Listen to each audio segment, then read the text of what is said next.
होना बहुत मुश्किल है। एक्चुअली पवित्रता मुश्किल नहीं है, ये है ना।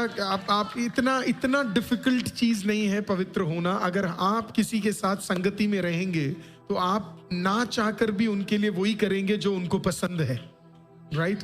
तो आप प्रभु से ग्रेस मांगे एवरी डे कि परमेश्वर, वो याबेस का प्रार्थना कभी मत भूलिएगा, प्रभु मुझे आशीषित कर, मुझे विस्तार में बढ़ा, तेरा हाथ मुझ पर रहे। और वो जो लास्ट लाइन है ना, मुझे बुराई से बचा। तो प्रभु कभी कभी आपको ऐसे सिचुएशन में जाने ही नहीं देगा जहां पे अपवित्र चीजें मौजूद होंगी। प्रभु आपको क्या करेगा पता है? वहां सबसे दूर कर कर रखेगा। तो कई बार ऐसा होता है कि परमेश्वर से हमें ऐसा लगने लगता है, जैसे कल मैंने बोला कि कुछ कुछ भलाइयां क्या है, शैतान आकर छेद कर कर आपके भलाइयों को लेके चला जाता है और फिर हमें पता ही नहीं लगता कि ये हो क्यों रहा है। लेकिन कल के वचन से हमें ये पता लगा कि शैतान जबरदस्ती आकर क्या करता है, पिन मारकर छेद कर कर उन चीजों को निकाल रहा था।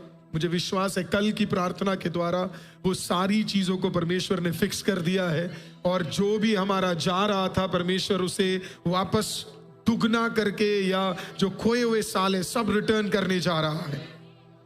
अब आपने फास्टिंग रखा और कई लोगों को परमेश्वर छुटकारा देगा, कई लोगों को परमेश्वर कार्य करेगा, कई लोगों को शायद देरी मिलेगी।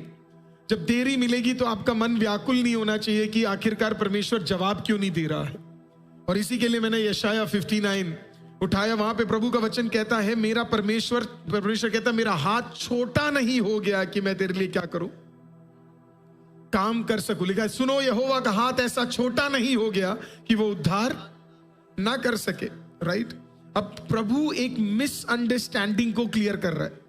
लोगों के दिमाग में ये बात बैठ गई है कि परमेश्वर काम नहीं कर सकता या परमेश्वर काम नहीं करेगा। तो प्रभु खुद यशाया से बात कर रहा है कि मेरा परमेश्वर कहता है, मेरा हाथ इतना छोटा नहीं कि मैं तेरे लिए काम ना कर सकूं। वहां पे जो वर्ड उद्धार है, सैल्वेशन लिखा है, वो उद्धार का मतलब है कि तेरे घराने के लिए छुटकारा, तेरे बच्चों के लिए छुटकारा, तेरे काम में छुटकारा। हालेलुया। तो परमेश्वर कह रहा है, मेरा हाथ इतना छोटा नहीं हो गया है कि मैं तेरे घर के लिए, तेरे बच्चों के लिए, तेरे परिवार के लिए काम ना कर सकूं। तो वो मिसअंडरस्टैंडिंग, तो शैतान हमारे मन के अंदर ये मिसअंडरस्टैंडिंग ला देता है कि पिछले दिनों में भी तो तूने उपवास रखा था, पिछले दिनों में भी तो तूने प्रार्थना किया था, पिछले दिनों में भी तो तूने आराधना किया था, तेरा कुछ हुआ क्या? हालेलुया। आज आपको मैं एक नया घोषणा देने जा रहा हूं। आप कहोगे शैतान को, मेरे परमेश्वर का हाथ इतना छोटा नहीं हो गया है कि वो मेरे लिए और मेरे परिवार के लिए उद्धार का काम ना कर सके।